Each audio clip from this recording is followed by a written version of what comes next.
Yo, what's up guys? Welcome to Pokemon Go video. Today's video we're just gonna do in a quick radar Pokemon rocket thing. So basically the grunts are dropping out components to create this rocket radar here that I have here. I obtained it. So there's some footage from earlier. I'm not really playing right now because I did it earlier when I was able to go out and do it in the parks. But here's some footage. So basically you get the components from the grunts. You create the rocket radar, and the rocket radar brings up a map where it shows the location of a rocket leader that you can go battle and try to get those shiny shadow Pokemon and maybe a chance at your Nova Stone. So here we go. We couldn't find anything on nearby. Me and my friend went to go try to look for the rocket leaders, but we couldn't find one. It was hard because there, I think, at specific locations. I managed to find one at Starbucks finally after a bit of looking around. It was at Starbucks and another place across, which is kind of weird location that people don't really spin stops at. It's weird. I don't know how they decide where the rocket leaders are at. Here's some footage of where we actually find a rocket radar. It was actually at Starbucks, so if there's a place maybe that has Starbucks, I suggest looking around the area. I think Sprint was nearby there too, but it didn't detect it, I guess. Maybe it's not a spot. I'm not sure how it works. But we got it at Starbucks. There's another place across the street, which is not a gym or nothing, or it's not even a sponsored location, nothing. It's just a random stop, which is weird because it was a brand new stop too. But nonetheless, that's what happened. And we got our egg hatching. So yeah, guys. Also, thing we noticed is the locations are the same for both people that are for the radar thing. It's the same thing. It's the same location. So you don't have to worry about if you're hunting with your friend, if it's gonna be at a different stop or if it's gonna be different for each other. It's the same thing. That's what we noticed. So there's some confirmation from me to you that that's what's going on with that. It looks pretty cool actually. I wish I could get that hairstyle in the game, but Niantic is not that, nice about giving us hairstyles because we all look with the same hairstyles. It's kind of whack, bro. But there it is. So you're gonna use a rocket radar to battle these guys, but you can keep battling them until you win, so don't worry about if you lose or back out. You can keep going, keep trying. Hey guys, this is my party going in. This is one of my best Pokemon that I have, so that's the reason I chose these guys. Also really good coverage here. I think this is the best setup for me. I don't know, maybe you guys have a different setup. There's some situations where you gotta think about what you're gonna do. Also, the tip I want to give you guys, if you guys don't know anything about PvP or you guys don't PvP much, make sure you look into it a little bit look up things about like energy and charge moves and fast moves and stuff like that, because it really help you out, make these battles really easy, or easier actually. Not really easy, but just not so hard. So here, I was battling the site there. I didn't have really much issues because I know how energy works in this game. And I know Thundershock is really good at getting you energy pretty quick for the charge moves. And the charge moves I had on Raikou it was Shadow Ball Water Charge. So I was able to get the charge moves pretty quick. And what I noticed with this guy, this rocket leaders, is that they use up their shields pretty quick every first turn. They use all their shields. So I suggest getting something like not like a Raikou maybe, but like whatever you're using against the first Pokemon to have really short charge move energy costs, because you can bait shields pretty quick and you don't want to have trouble fighting the first Pokemon, because the first Pokemon is the most important Pokemon to take out. First Pokemon blocks all your moves and your Pokemon dies, you're gonna have trouble with the rest of the battle. So here we go, Shadow Ball, pretty good. It does neutral damage. That's the good reason. That's another reason I like Shadow Ball on a Raikou, because you can get it pretty quick as well. But if there's some situations where you're finding the same typings or not effective type, not very effective, you can use a Shadow Ball as a safe move to do some damage. So here, the Mewtwo is going in. I was gonna use Tyranitar, but I remember that Magnus can learn Flash Cannon, so that was probably not a good idea. Flash Cannon or Flash something. It's a steel type basically, and it's a super effective damage on a Tyranitar, one-shot it, so we do not want that, because we might want to use Tyranitar later.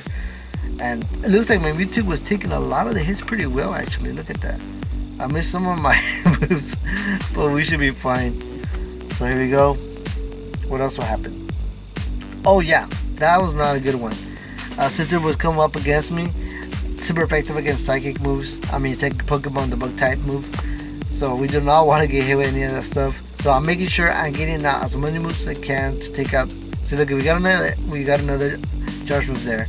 So that's the good thing about Side Strike on a Mewtwo, that he can learn pretty quick. Also, if you can also make him learn like Ice Beam or any of the other smaller moves like Flamethrower or something like that, that'd be pretty cool for coverage if you can get a Mewtwo like that. But you will mostly want to use Pokemon that are like high CP, because those are the tankier ones that do more damage as well. So there we go.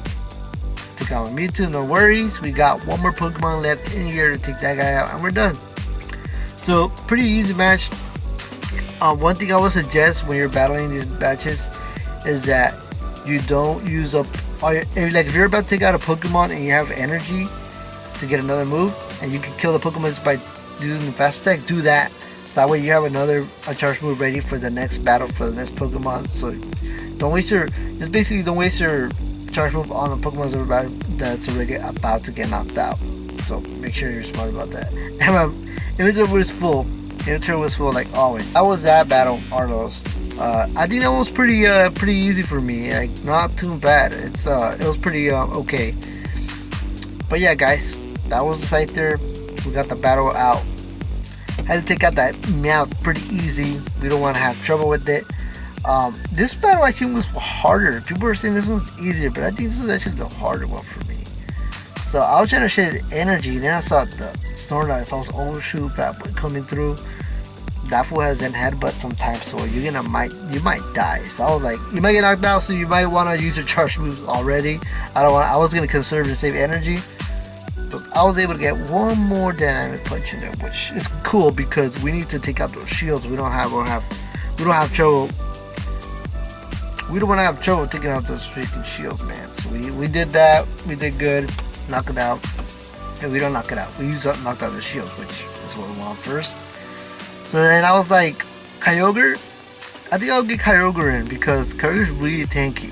Look at that. He's not doing too much damage to my Kyogre. He's okay. So I wasn't really worried too much about it.